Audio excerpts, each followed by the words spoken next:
అది లేదు.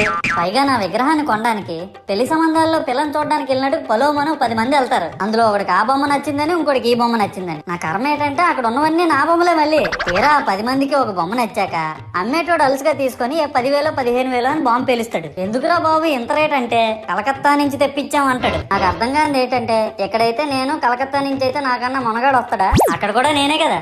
ఇలా నన్ను బజార్లో పెట్టి బేరం ఆడి నా మొహానికి ముసుగేసి వ్యాన్ ఎక్కిస్తారు. ఆ వ్యాన్ డ్రైవర్ గాడు నేనున్నానని కూడా చూడకుండా ఏదో ఆలోచించుకుంటా డ్రైవ్ చేస్తా గతకల్లో గబ్బి గుబ్బి అని తెంచేసి నా కాల్లో చెయ్యి ఎరగొట్టేస్తాడు. ఈ విషయం చందాలు ఇచ్చిన చిన్నోళ్ళకి తెలిస్తే మళ్ళీ ఇరిగిపోయిన బొమ్మ పెట్టకూడదని ఏ బొమ్మ రాసి కవర్ చేసేస్తారు. సరేలే జరిగిందేదో జరిగింది, నా భక్తులే కదా, కూల్ బ్రో అని చిల్లయ్యే లోపు నన్ను పందిర్లో పెట్టి ముసుగు తీసి నాకన్నా పొడుగుండే సౌండ్ బాక్సులు 2 నా చెవులు పక్కన పెట్టి డీజే గణేష్ బ్రో అని చెప్పి నా పాటలను కూనీ చేస్తారు. సరేలే పిల్లలు కదా, ఇప్పుడు కాకపోతే ఎప్పుడు ఎంజాయ్ చేస్తారు, కాసేపట్లో పూజ స్టార్ట్ చేస్తారని వెయిట్ చేస్తా ఉంటే ఆ 5 రూపాయల వ్రతకల్పన బుక్ చూస్తే